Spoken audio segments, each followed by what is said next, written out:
So, hello Brainies, welcome to the YouTube channel of Gaining Knowledge. So, today we'll do Psychology Class 12, Chapter 3, Meeting Life Challenges, NCERT Flowcharts. I've seen many students feel challenging learning and understanding NCERT flowcharts, so we will do it today. So first flowchart of Psychology Class 12 Chapter 3 is Figure 3.1 Psychology Meaning of Stress, in which we will understand cause, internal state and result stress reaction. सबसे पहले stress का cause क्या है?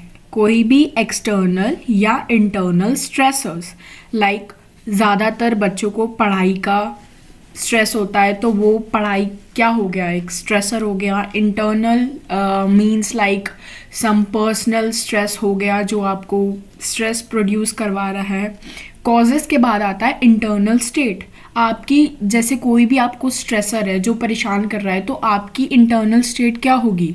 आपकी biological and psychological reaction leading to stress experiences, coping या defence. आपके कोई भी मूवमेंट्स या आपके कोई भी बायोलॉजिकल या साइकोलॉजिकल इवेंट्स या थिंग्स जो आपका रिएक्शन लीड करती है, जिससे आप स्ट्रेस को कोप कर पाओ या उस स्ट्रेस को डिफेंस कर पाओ. उसके बाद इंटरनल स्टेट के बाद आता है रिजल्ट. रिजल्ट क्या होता है? जो भी स्ट्रेसर है उसके बाद आप जो भी इंटरनल स्टेट, जो भी रिएक्शन या जो भी एक्शन लेते हैं, उसका रिजल्ट क्या होता है? उसे बोलते हैं स्ट्रेस रिएक्शन, जिसमें आप चैलेंज टू बी ओवरकम और इलनेस या स्ट्रेन, जिसमें आप जो भी स्ट्रेसर आपको स्ट्रेस कॉज करता है उसको ओवरकम करते हो. अगर आप उसको ओवरकम करने की कैपेबिलिटी में नहीं हो तो आपको उससे इलनेस हो सकती है, like depression, stress, anxiety, etc. So next we'll move on to the figure 3.2, a journal model of the stress process. सबसे पहले हम समझते हैं कि कितने प्रकार के स्ट्रेस एप्रेजल्स होते हैं. स्ट्रेस एप्रेजल्स मतलब एप्रेजल्स स्पेसिफिकली एप्रेजल मतलब जजमेंट. सो हम कैसे पता कर सकते हैं कि हाँ इस इंसान को स्ट्रेस है? Through the psychological responses, behavioural responses, emotional response या कॉन्गेटिव रिस्पॉन्स. अगर किसी इंसान को मेंटल स्ट्रेस है तो उसके कॉन्गेटिव रिस्पॉन्सेज से हमें पता चलेगा कि हाँ ही इज़ इलनेस और he is disturb with mental disorders. ठीक है. उसके बाद हम समझते हैं स्ट्रेसर्स. स्ट्रेसर्स कितने प्रकार के हो सकते हैं? They are environmental, psychological and social. उसके बाद टाइप्स के बाद आता है डिमेंशंस. सपोज आपको एनवायरमेंटल स्ट्रेस है, एनवायरमेंटल स्ट्रेसर है जो आपको स्ट्रेस प्रोड्यूस कर रहा है, तो उसके कौन कौन से डिमेंशंस में हम जज करेंगे कि हाँ ये इतना किसी पर्सन को हार्म कर रहा है. First of all there is intensity, जिससे हम पता कर रहे हैं कि हाँ इतना इम्पैक्ट हो रहा है किसी पर्सन पे ड्यू टू दैट स्ट्रेसर. उसके बाद आता है ड्यूरेशन, कितने टाइम तक, कॉम्प्लिसिटी एंड प्रिडिक्टेबिलिटी. प्रिडिक्टेबिलिटी मतलब वो कितने ड्यूरेशन तक चलेगा या कब तक ख़त्म होगा या कब तक वो रहेगा इंसान में. सो ओके मतलब स्ट्रेस रहेगा. सो दे आर स्ट्रेसर्स. उसके बाद आता है रिसोर्सेज. रिसोर्सेज मतलब किस चीज़ से? Like resources are the things which you use to cope up with your stress or the things which give you stress. So physical में money या medical care etc. person में skills या coping style. resources specifically resources वो हैं ऐसी चीज़ें जिनसे हम अपने स्ट्रेस को कोप अप कर सकते हैं. तो इसमें physical, personal and social. Social में आता है सपोर्ट नेटवर्क या प्रोफेशनल हेल्प, जो भी आपके सपोर्ट नेटवर्क है और प्रोफेशनल हेल्प है. उसके बाद आता है person characteristics. Physiologically it's physical health, constitutional and vulnerabilities. Psychologically it's mental health, temperate and self concept, कितना आप अपने आप को समझते हो, कितना अपनी मेंटल हेल्थ को आप समझते हो. कल्चरल में आता है cultural definitions and meanings. And last is accepted response style. तो ये सब पूरा लिंक्ड है.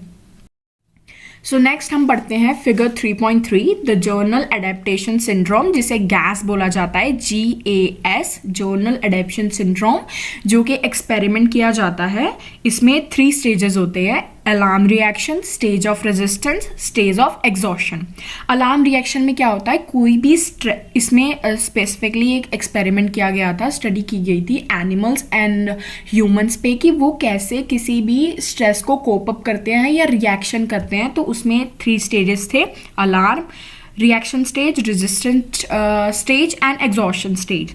अलार्म स्टेज में क्या होता है, there is a presence of a stressor lead to the activation of pituitary cortex system and hormones like adrenaline और कोर्टिसोल। अलार्म रिएक्शन बेसिकली एक ऐसा रिएक्शन होता है जिसे हम किसी भी इंसान को बॉडीली रेडी कर देते हैं फॉर अ फ्लाइट और अ फाइट रिस्पॉन्स। जैसे कोई भी ह्यूमन बीइंग या कोई भी एनिमल है तो हम उसके पास में कोई स्ट्रेसर्स प्रोड्यूस करेंगे या कोई ऑब्जेक्ट या कुछ ऐसी चीज़ करेंगे जिससे उसकी बॉडी रेडी हो जाए फॉर अ फ्लाइट और अ फाइट रिस्पॉन्स। उसके बाद आता है स्टेज ऑफ रेजिस्टेंस।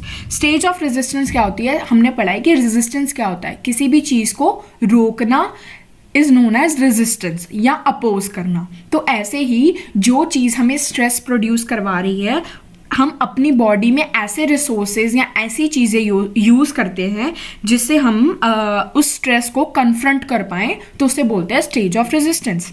लास्ट में आता है stage of exhaustion. Stage of exhaustion क्या होता है, जब प्रोलॉन्ग्ड एक्सपोजर हो जाता है, मतलब जब बहुत देर तक तुम स्ट्रेस को झेलते हो या स्ट्रेस फील करते हो, तो वो क्या करता है, एक एग्जॉशन स्टेज को लीड करता है, जो हमारी बॉडी में रिसोर्सेज प्रोड्यूस करती है to deal with the stressful situation. Exhaustion means होता है कि जब तुम बिल्कुल थक जाते हो किसी स्ट्रेस से, तो एक ऐसी स्टेज आती है जिसमें तुम अपनी रिसोर्सेज को यूज़ करके उस स्ट्रेसफुल सिचुएशन को डील करते हो। तो इसमें सबसे पहले alarm stage, stage of resistance, stage of exhaustion. Alarm stage नीचे से ऊपर जा रहा है, स्टेज ऑफ रेजिस्टेंस कांस्टेंट रह रहा है, सीधा रह रहा है, और स्टेज ऑफ एग्जॉशन फिर से नीचे आ रहा है। अलार्म स्टेज के पहले ऊपर लिखा हुआ है लेवल ऑफ नॉर्मल रेजिस्टेंस, जिसका मतलब है कि ये एक नॉर्मल रेजिस्टेंस का लेवल है। So the next figure will move on. So the next figure is 3.4 relation of stress with illness, कि हमारा स्ट्रेस और इलनेस का कोरिलेशन कैसे है।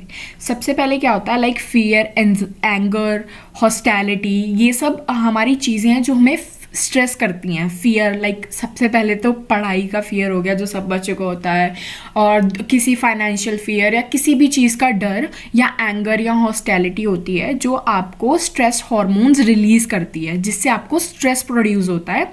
और ऊपर लिखा हुआ है anger, outburst, throwing tantrums, withdrawal, feeling of hopelessness.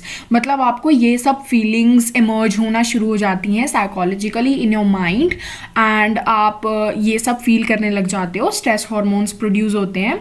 उससे क्या होता है, स्ट्रेस हार्मोन से हमारा इम्यून सिस्टम वीकेंड हो जाता है, क्योंकि वो एंगर, आउटबर्स्ट, थ्रोइंग टैंट्रम्स वगैरह करता है, तो ये कोरिलेटेडली इम्यून सिस्टम को डिक्रीज कर देता है।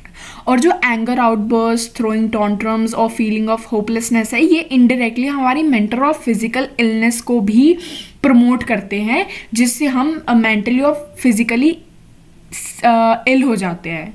सो ये पूरा फ्लो चार्ट कोल रिलेटेड है स्ट्रेस विद इलनेस, और दैट्स ऑल, इसमें यही था। So move on next. So yeah guys, it's over. So thanks for watching, and revise this chapter NCERTically, go through all the topics because it's very easy and important chapter. So please subscribe, like and share this video.